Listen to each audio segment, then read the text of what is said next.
The funding for this video is provided by the amazing members of our Patreon. Also contributions from viewers like you. Thank you. Yeah, I started from PBS Kids. What you gonna do? Fight me? Anyway, roll the video.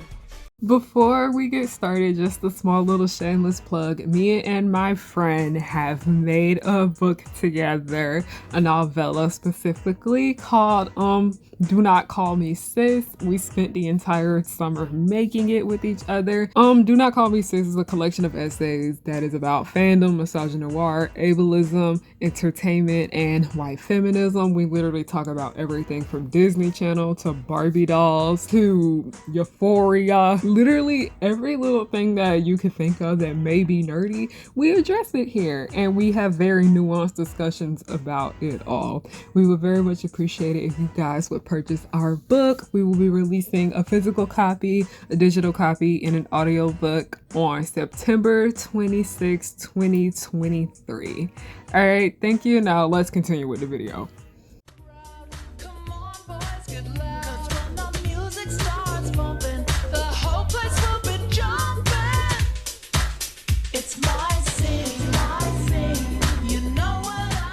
Hey everyone, it's been a minute since I have done my introduction, and I know a lot of y'all like it, so I'm gonna do it. Hey y'all, it's Harriana and I'm back with another video. Hi, hello, how are you? I'm Harriana and welcome back to The Pirate Ship, also known as Harry Hook's Pirate Ship. I am the captain, you are not my first mate. I don't got no first mate because you wanna know why? Nobody's worthy of being the first mate. But hi, hello, how are you guys doing? My name is Harriana and I like to make content based off nostalgia and family and children's entertainment and all the issues that I find within those spaces.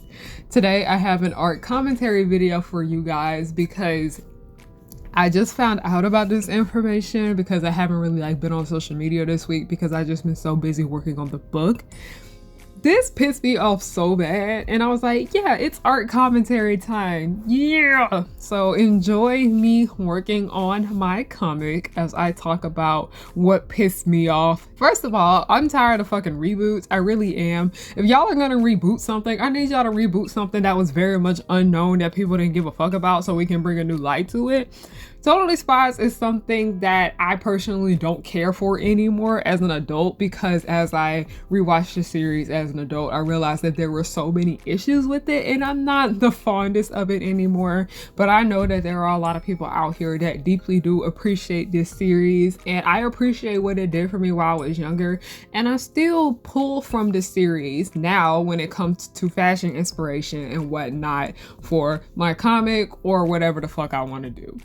I appreciate the good that Totally Spies has done, even though I don't think it's that great of a series. So when I found out it was getting rebooted, I personally didn't care because I'm just not the biggest fan of the original.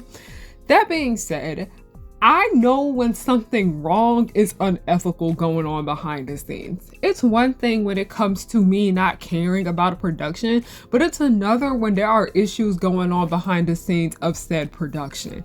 If you are going to be a good ally to the film industry and the community and all of that shit, you gotta understand that just because you don't like a production does not mean that what is going on behind the scenes gets a pass. There's a whole bunch of horrible ass movies out here where the people behind the scenes of them are getting treated bad and they absolutely don't deserve that. I am not somebody that thinks that people need to be getting paid like shit and get treated like ass simply for wanting to make entertainment. That goes for whether if it's live action or animated. You're probably wondering, Harry, what has you so worked up right now? Well, basically the voice actors for Totally Spies, as you all know, Totally Spies is being rebooted. Usually when they reboot an animated series or, pretty much anything, they usually would go back and get the original cast to come back and reprise their role in the series. I don't know if they did or did not, but usually when it comes to reboots, they usually plan to do that. But it turns out because, the strike going on, they're not getting it. And one thing that pisses me off the most is that a lot of people don't seem to understand, animation has its own union versus the film industry. People don't seem to understand that SAG-AFTRA does have to do with animation because a lot of the voice actors that are in these animated series are a part of SAG-AFTRA. Therefore, they have to get SAG-AFTRA's rates, you know, the union. Because they didn't want to pay them their higher rates, it really has affected the production, and they have resulted into getting non-union actors for their production. Let me tell you, it is the best bet to keep those actors anonymous because this is a really bad look for them. Listen, it is not my place to judge people because this is what we see as scamming. And yes, scamming is wrong because we know that now that this has become made known to the public, because they didn't want to halt production for the Totally Spies reboot, they have resulted into hiring non-union actors to replace the originals because they didn't want to compile with the strike. This is why we do strikes, y'all, because y'all fucking suck. The main issue here is that this is going to hurt them getting a job in the future that is SAG-AFTRA. Because when it comes to a lot of Western animation, things that aren't really anime for the most part, a lot of things that they make in Europe and whatnot, when it comes to dubbing and whatever, Canada, whatever, a lot of these people are under SAG-AFTRA. So yeah, they're going to get that SAG-AFTRA rate. They're going to get those royalties, those residuals. And a lot of people don't seem to like that because you wanna know why? This industry is just so fucking cheap and y'all always find ways to blame everything on the working class. This is not their fault. I don't want anybody trying to sit here and say that the original voice actors should have been like, well, you should have took what they gave you. Man, fuck y'all. One, these people already fucked up big time because this was a reboot that a lot of people had their eyes on. So one, they already kind of ruined their chances of ever being union with SAG specifically or anything else, because a lot of people have been paying attention to this and there are a lot of people whose names are out here getting blacklisted. So we have that too, but then also take this into consideration because I try to see, you know, both sides of it all, try to have a little bit more nuance here. We don't know what those actors might be dealing with. They may be in a position where they just desperately needed a job and they were like, you know, on their last $10 on their bank account or whatnot, or they're probably on their own and they had to find any kind of work that they could get. When it comes to that situation, I can empathize a bit right there. With these little influencers out here that was over here scabbing over the summer, going to movie premieres and all that shit, y'all was not being paid to do that. And also a lot of the people that were going to this stuff were like pretty well off. We don't know anything about these voice actors that are taking these non-union jobs because they don't want to pay SAG. We don't know these people. We don't know what's going on with it. So I'm looking at it from both sides. It's like, one, yeah, they shouldn't have done that because they fucked up their chances of, you know, being a part of the union. But two, it's a really bad situation because we may not know what that person may be dealing with. But also at the end of the day, it's fucked up all around because we should not have had gotten to this point if y'all just paid your people accordingly. I know y'all about sick to death of hearing about this strike, and I have had to stop looking at so much of the news for it because it was literally making me angry. It's literally not that difficult at all. And what pisses me off the most about it is that they're just asking for like 1%. 1% of a million, multi-millionaire specifically, billionaire salary literally can help millions of people out here. At the end of the day, this shit is really just coming down to people wanting to undercut people for how much they are worth when it comes to their creations. I don't know about y'all, but one thing about me is that when I go to an artist alley or I go to an artist website, because Harry is very much supportive of the arts, all of them, I am never, ever gonna fucking ever ask that person to give me a discount. I am always going to pay the full price up front unless they offer me a discount and be like, hey, these are actually buy one, get one half off if you do so. And I'm like, oh, okay. But they advertise that themselves. I'm not going to sit here and fucking ask them, do they have a discount code or could I get something for less? Because you want to know why? That's not what you do.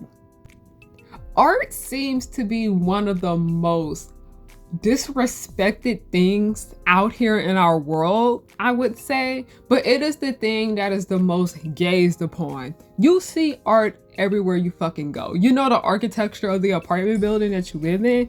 Yeah, somebody designed that. Somebody designed the art in that restaurant that you're sitting in. Somebody worked on that fucking television show that's on your TV. That music that you listen to every day, somebody made that. Somebody put their whole foot into that production right there.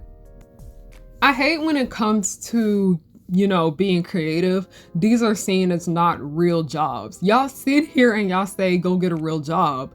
But then again, you sit here and complain about the arts, but you're not gonna have anything to engage with. Do y'all not get that? What is that getting through to your brain? And what pisses me off about this is that it's not a lot of people that are like up and coming and whatnot. These are established creators, people who have been working in this industry since before I was born. I don't know about y'all, but I was literally in fucking kindergarten, in pre-K, when Totally Spies was airing new episodes. I remember when they used to air on the Magoogie block on Cartoon Network. Those people have been working in this industry for a long ass time, and they're still having issues with their pay. That's unacceptable. I always tell people that they need to be a lot kinder when it comes to voice actors at cons, because while yes, these people love what they do, they enjoy meeting their fans and whatnot, but them signing autographs, taking pictures with you, doing audio voiceovers or whatnot, that is how they're making their money. That is literally a part of their job. That literally contributes to their paycheck that they have to pay their fucking bills. I know a lot of voice actors enjoy going to conventions. They really do. They love meeting all the cosplayers. They enjoy meeting people that have the same interests as them, such as animation, comic books. What is the word? I can't think of it right now. But the figurines and action figures and whatnot. We're all in an area where we all share a common interest.